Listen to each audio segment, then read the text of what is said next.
Have you ever wondered what happens when a king or queen just vanishes? We're talking about powerful rulers who one day were at the pinnacle of society, and the next, they were gone. No body, no, just a historical mystery that has stumped experts for centuries. Today, we're diving into the shadowy corridors of history to uncover the stories of kings and queens who disappeared without a trace. From political intrigue to potential escape, these tales are more captivating than any fiction. Let us start with one of the most famous and tragic cases in English history, the Princes in the Tower. After King Edward IV died unexpectedly in 1483, his 12-year-old son was set to become King Edward V. He and his 9-year-old brother, Richard of Shrewsbury, were placed in the Tower of London, supposedly for their own protection, by their uncle, Richard, Duke of Gloucester. But this protection quickly turned into imprisonment. The boys were last seen playing in the Tower Gardens in the summer of 1483. Then, silence.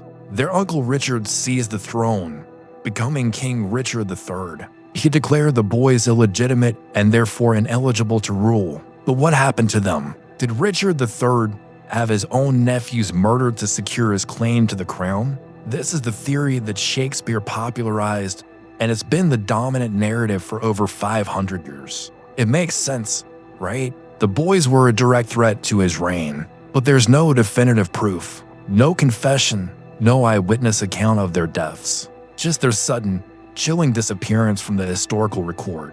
In 1674, the small skeletons were discovered buried beneath a staircase in the tower.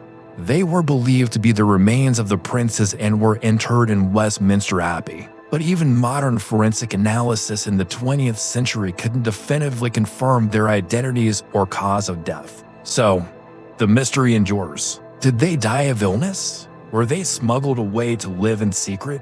Or were they the victims of a ruthless uncle's ambition? The disappearance of the princes in the tower remains one of history's most haunting cold cases. Now let's journey from medieval England to ancient Rome and talk about its legendary founder, Romulus. Co-founder with his twin brother Remus, Romulus was the first king of Rome. He ruled for nearly 40 years, transforming a small settlement into a formidable city. But his end is shrouded in myth and mystery. The story, as told by historians like Livy and Plutarch, is incredibly dramatic. One day, while reviewing his troops on the campus marshes, a sudden, violent storm erupted. Dark clouds descended, and a whirlwind swept through the area. When the storm cleared and the panic subsided, the king's throne was empty. Romulus was gone, just vanished into thin air.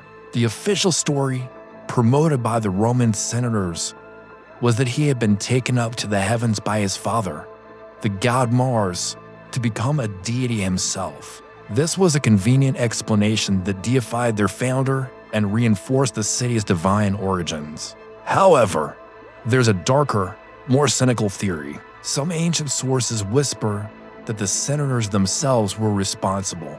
They were allegedly tired of Romulus's increasingly autocratic rule. The theory goes that during the chaos of the storm, the senators murdered Romulus, dismembered his body, and each hid a piece under their robes to dispose of it later. This would explain why no body was ever found.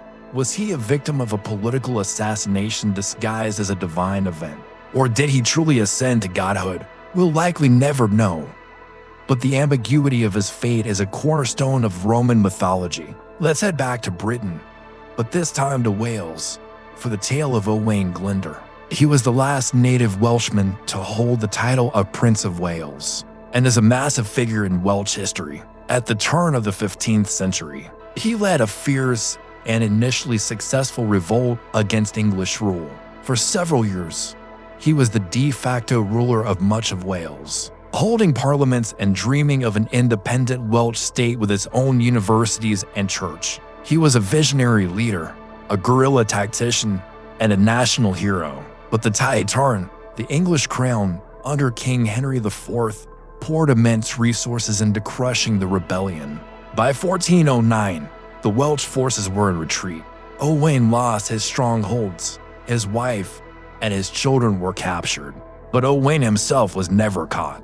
Despite a massive manhunt and huge rewards offered for his capture, dead or alive, he simply disappeared from the records around 1412. He became a phantom, a fugitive in the mountains and forests of his own land. The English officially pardoned him and his son years later, but Owain never came forward to accept it. He chose to vanish. Where did he go? Did he live out his days in hiding, protected by loyal followers? One popular legend says he's not dead at all, but sleeping, perhaps in a cave, waiting for the day his country needs him again, a classic king under the mountain myth. His disappearance cemented his legendary status. He was never defeated, never captured.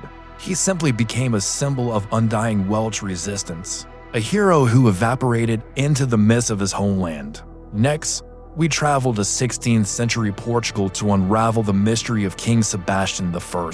Sebastian was a young, zealous, and deeply religious king, obsessed with the idea of a great crusade against Morocco. In 1578, against the advice of many, he led a massive Portuguese army into North Africa.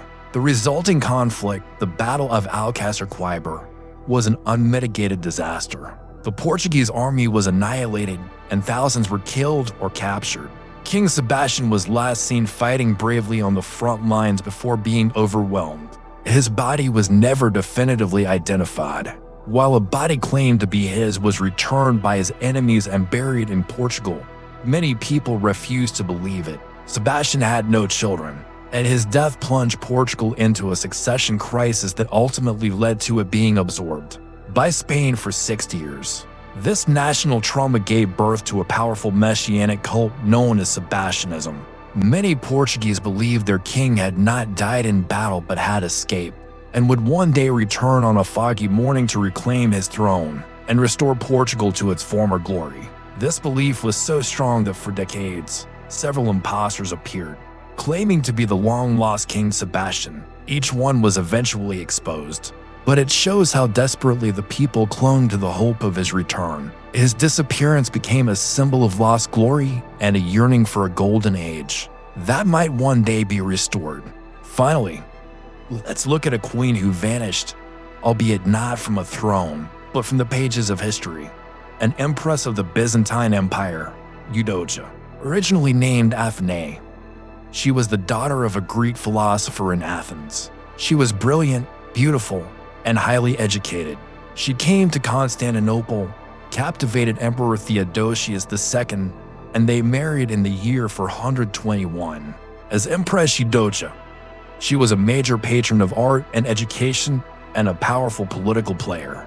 However, her relationship with the emperor eventually soured, possibly due to court intrigue and jealousy from the emperor's powerful sister, Pulcheria. Around 443, Eudocia was accused of adultery with a childhood friend, a man named Paulinus, who was a high-ranking court official. Theodosius had Paulinus executed, and Eudocia was disgraced.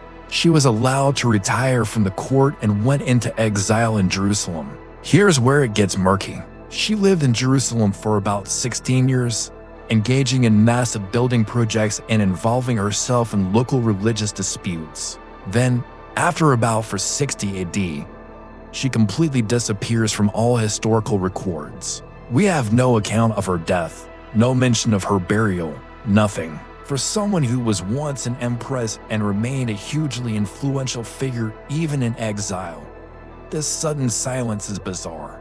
Did she die of natural causes, and her death just went unrecorded? Did she fall victim to some final political scheme? Or did she simply withdraw from public life so completely that history lost track of her? Her vibrant life story ends not with a bang, but with an eerie, unanswered question mark. From princes in a tower to a crusading king, a revolutionary hero, a legendary founder, and a forgotten empress, these stories show that even the most powerful people can be swallowed by history. Their disappearances leave behind tantalizing mysteries that fuel speculation, legend, and our endless fascination with the past. What do you think happened to them? Let me know your theories in the comments below. Thanks for watching, and if you enjoyed this journey into history's greatest unsolved cases, Make sure to like, subscribe, and hit that notification bell for more. See you next time.